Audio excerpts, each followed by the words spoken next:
Assalamualaikum warahmatullahi wabarakatuh. Teman-teman, ketemu lagi di Opini View di segmen ngobrol santai di meja makan. Masih tetap dengan si Ibu. Kali ini kita akan ngobrolin apa nih, tentang apa nih, Bu? Tentang Salma, peserta Indonesian Idol yang sekarang masuk Grand Final. Oke. Salma Salsabil Alia. Ya, oke. Gimana tentang Salma? Ya, jadi dia merupakan salah satu peserta salah satu peserta Indonesian Idol yang bisa dibilang mencuri perhatian banyak orang ya, karena seperti disampaikan oleh salah satu juri yaitu Judika, bahwa dia itu mempunyai musikalitas yang tinggi dan juga originalitasnya juga. Nah, mungkin kita pengen lihat juga sebetulnya latar belakang dia gimana sih, dan juga bagaimana dia bisa mencapai di titik yang sekarang. Nah, kalau kebetulan ayah memang ngikutin nih tentang si Salma Salsabil Alia. Dan sejak dia ikut audisi, eliminasi 1-2, kemudian di tahapan spektakuler,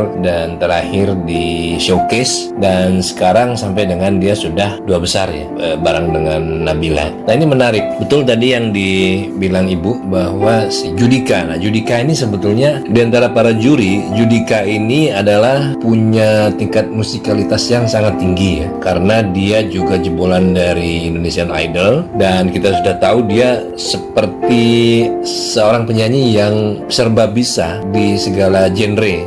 Kemudian oktav dari vokalnya juga lebar sekali. Jadi kalau dia sudah memberikan satu apresiasi ke salah satu peserta, contohnya Salma ini, dia bilang punya tingkat musikalitas yang tinggi, itu pasti benar gitu ya, karena memang terbukti dari setiap penampilan Salma. Salma ini kalau tidak salah, ayah belum menghitung sih ya, cuma dia yang paling banyak, peserta yang paling banyak mendapatkan 5 standing ovation. Jadi hampir di setiap penampilannya dia selalu mendapatkan 5 standing ovation dari para juri. Artinya memang betul-betul bisa dibilang bahwa memang dia punya kualitas yang tidak sedang-sedang saja, bukan rata-rata. Nah, bicara tentang Salma, dari research juga, ayah pernah melakukan beberapa kali research ya di internet. Dia ini memang sejak kecil punya minat yang tinggi dengan musik, khususnya menyanyi ya. Dan itu dibuktikan dengan dia terakhir sekarang dia adalah berstatus sebagai mahasiswa di Institut Seni Indonesia di Jogja, mempelajari musik secara serius secara akademik ya. Nah, jadi dia itu ya di teori dan praktek. Iya, di teori dan prakteknya memang dia punya kelebihan ya. Artinya prakteknya juga dia, kalau di YouTube ya, kalau kita lihat itu banyak sekali video-video dia perform. Jadi bukan cuma dia mempelajari teorinya, tapi juga dia mempraktekkan itu di beberapa penampilan. Nah, kelebihannya apa sih sebetulnya kalau buat orang awam tuh kan nggak tahu. Kita dengarnya sih bagus memang, cuman sebetulnya apa dibandingkan sama yang lain tuh apa? Oke. Nah, tadi nyambung yang tadi, sebetulnya sebelum dia kuliah di ISI ya, dia juga SMK-nya SMK seni musik. Makanya di salah satu penampilannya dia cerita kalau sebetulnya pada waktu dia di SMK dia sudah punya grup musik, tapi genrenya keroncong, dan dia di sana bukan hanya vokal tapi juga sebagai pemain gitar ya. Nah, jadi kalau misalnya yang Ibu tanyain tadi, apa sih kelebihan dia dengan kekuatan teori tentang musik, juga dengan praktik atau jam terbang yang sudah cukup tinggi, cukup banyak, ini membuat Salma ini di dalam setiap penampilannya selalu berkualitas. Kenapa? Kalau teorinya dia menguasai ya, teori musik dia menguasai, artinya yang disebut dengan pitch controlnya bagus. Apa itu pitch control? Pitch control itu artinya dia nadanya itu tidak false. Jadi nadanya tidak false. Nah, terutama kebanyakan penyanyi yang tidak memiliki pitch control yang bagus ya, biasanya kalau dia menyanyikan satu lagu yang istilahnya tidak banyak improvisasi atau tidak banyak manuver, artinya flat ya, lagu yang mungkin nada dengan kunci-kunci yang basic gitu, yang standar. Nah, itu pada umumnya bisa siapapun menyanyikan itu dengan lancar. Tapi kalau misalnya lagu yang penuh improvisasi, atau sebetulnya dia nadanya berpindah-pindah, kadang overtune, itu akan sulit kalau misalnya penyanyi yang tidak punya pitch control yang bagus. Nah, cuman kan gini, yang ibu tahu tuh kan kalau dibandingin sama juara-juara idol sebelumnya, Ya. itu kan ya semacam Lyodra, Ziva atau yang sebelumnya Maria, itu kan kayak yang dia tuh kayak nada-nada tinggi gitu yang Melengking. ya sampai ya kayaknya itu yang seolah-olah klimaksnya bahwa dia mampu di situ gitu loh kalau dibanding-banding sama yang ini. Tapi kalau Salma tuh kan sudah nggak kelihatan sampai seperti itu gitu. Cuman kalau ibu denger sih kayaknya lagu-lagunya enak, nyaman. Kalau menurut Ayah tuh gimana? Iya, jadi dia bukan tipe penyanyi yang selalu mengeluarkan power ya kalau dia tampil. Seperti contoh nih, kalau dari luar itu kan penyanyi Whitney Houston ya. Whitney Houston itu powerful dia. Jadi dia juga punya pitch control yang bagus, karakter vokalnya juga melengking, dan dia juga punya power gitu ya. Nah, kalau Salma ini dia punya rentang kayaknya ini ya, punya rentang suara yang cukup lebar, nada rendah sekali juga bisa. Kemudian tapi dia mungkin karakter memang jarang mendengarkan dia menyanyikan lagu-lagu yang seperti festival gitu ya, yang selalu mengeluarkan power yang melengking. Itu jarang sih Salma. Nah, mungkin disitulah ciri khas dia selalu bermain di tengah-tengah gitu ya, nggak terlalu tinggi juga tidak terlalu rendah, itu sih. Nah, kalau balik lagi ke cerita masa kecilnya, dia ini kan dari kota Probolinggo ya, dari kecil di Probolinggo. Nah, Ayah pernah baca di salah satu artikel, kalau nggak salah dia ini pertama kali tertarik di bidang musik itu pada saat ada satu momen di mana dia punya sepupu nyanyi, kemudian sejak itu dia tertarik tuh pengen jadi penyanyi, kemudian dia minta sama ayahnya supaya bisa dimintain yang versi karaoke-nya lah, lagu yang dibawain oleh sepupunya itu ya, istilahnya yang -1, jadi versi karaoke lah tanpa vokal, supaya dia mau belajar. Nah, sejak itu dia mulai banyak sekali berlatih vokal, dan di salah satu video juga waktu kecil dia pernah menjadi artis pembuka di konsernya Kotak ya, jadi pernah duet bareng Tantri waktu kecil. Nah, si Salma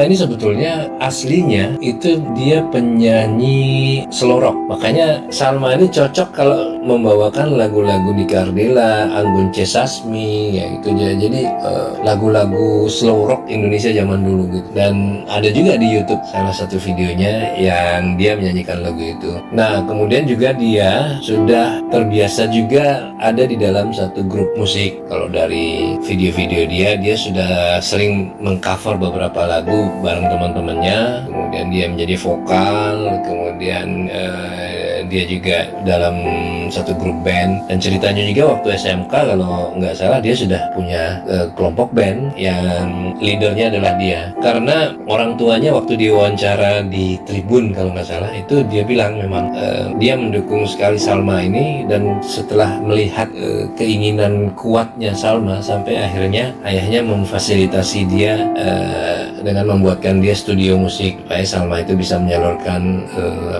hobinya. Itu kan katanya dia juga beberapa kali ngikut kompetisi-kompetisi nyanyi juga, semacam Idola Cili, The Voice, ada yang hijab itu juga dia juga. Betul, dan belum pernah ada yang menang.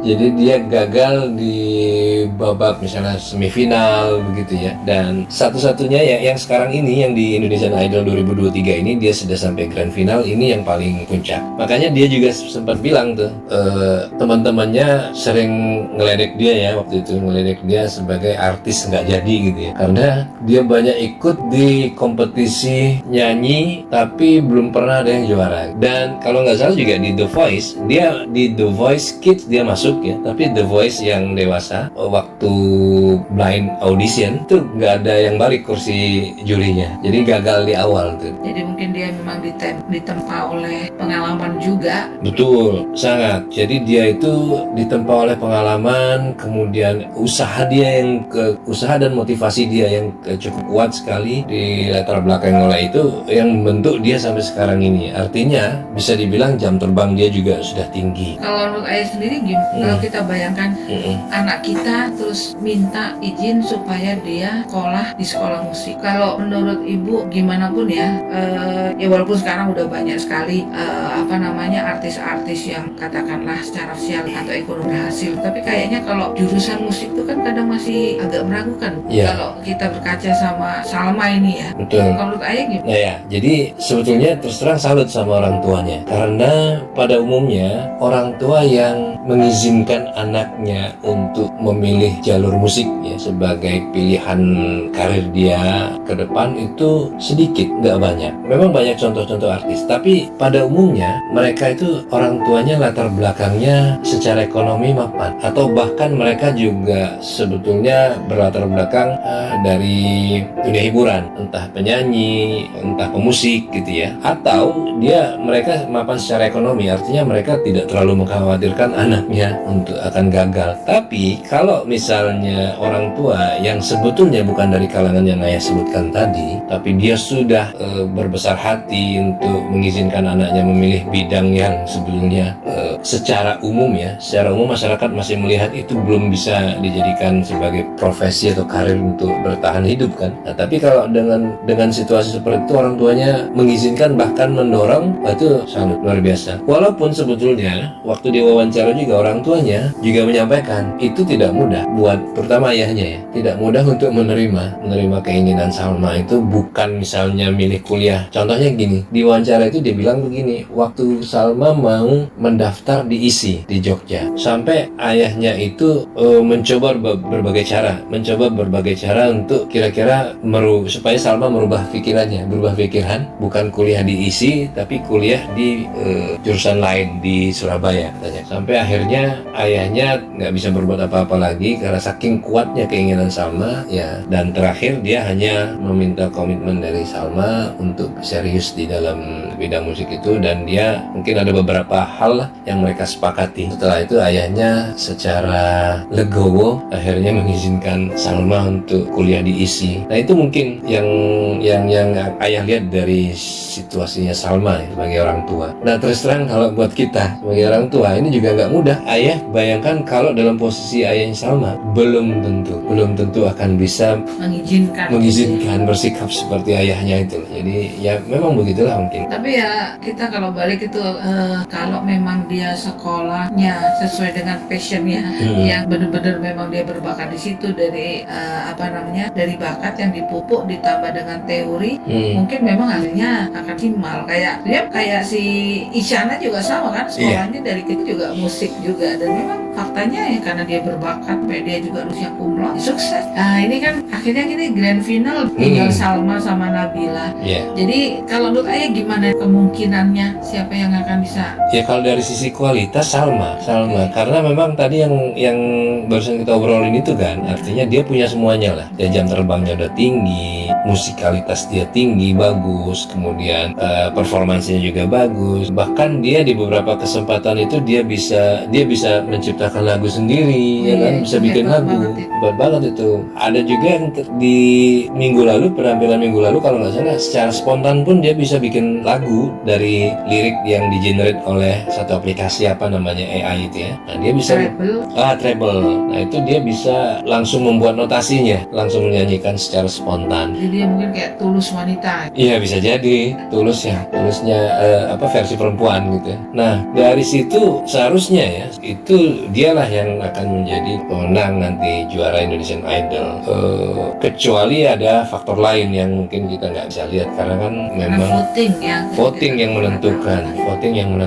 Tapi sayang sekali kalau misalnya ternyata kebalikannya yang terjadi, Salma bukan yang menjadi juara gitu ya, bukan mengecilkan yang Nabila, tapi secara pribadi Ayah melihat Salma masih di atas. Dan ini 1-2 menurut Ayah wajar sih kalau Nabila masih di posisi kedua, karena dia secara umur pun dia masih muda. Dan sejarahnya Indonesian Idol ya, sebetulnya banyak juga yang justru setelah keluar dari Indonesian Idol yang lebih berhasil adalah yang bukan juara pertama gitu kan. Banyak. Contohnya yang si Marion Jola bukan pemenang Indonesian Idol, tapi Judika juga bukan, karena Judika waktu itu juara kedua ya, si Mike yang juara pertamanya tuh Judika bukan. Kemudian kemudian seperti bukan Liodra, satunya Tiara, Ziva. Nah itu Ziva juga bukan juara, tapi mereka ternyata bisa berkiprah di musik Indonesia itu lebih baik. Itu sih. Jadi menurut ayah sih dengan dua besar ini yang kans yang cukup besar di Salma untuk menjadi utama. Kita bisa tinggal lihat aja, tinggal tunggu besok gimana. Betul, generasi muda kedepannya sebetulnya sayang sekali kalau mereka punya potensi, punya kemampuan, tapi tidak memanfaatkan kemampuannya di bidang apapun, tidak hanya di bidang musik atau di bidang tarik suara. Di bidang apapun kalau dia punya potensi, tapi tidak memanfaatkannya, artinya gini, apa yang perjalanan yang dialami oleh Salma itu juga bisa diaplikasikan di bidang lain kan. Jadi seorang anak yang memiliki keinginan kuat untuk menjadi apa yang diinginkannya, kemudian untuk itu dia berusaha keras mencari jalannya sendiri dengan sekolah, menekuni mempelajari ilmunya, kemudian juga mencari kesempatan untuk bisa praktek, meningkatkan jam terbang segala macam. Nah itu yang perlu sebenarnya diambil hikmahnya dari apa yang dialami oleh Salma. Jadi bukan hanya melihat bahwa dia akan menjadi seorang Indonesian Idol atau tidak, tapi perjalanan dia untuk mencapai ke sana itu yang mungkin bisa menjadi pembelajaran buat generasi muda yang sekarang, inspirasi. Jadi kalau misalnya dibuatkan buku kecil cerita, itu menarik tuh untuk menginspirasi anak-anak muda yang lain. Semangat pantang menyerah. Semangat pantang menyerah. Oke. Kita lihat aja hasilnya. Baik, terima kasih teman-teman sudah menonton. Seperti biasa jangan lupa subscribe, komen, share, dan like. Sampai ketemu lagi di konten selanjutnya. Assalamualaikum warahmatullahi wabarakatuh.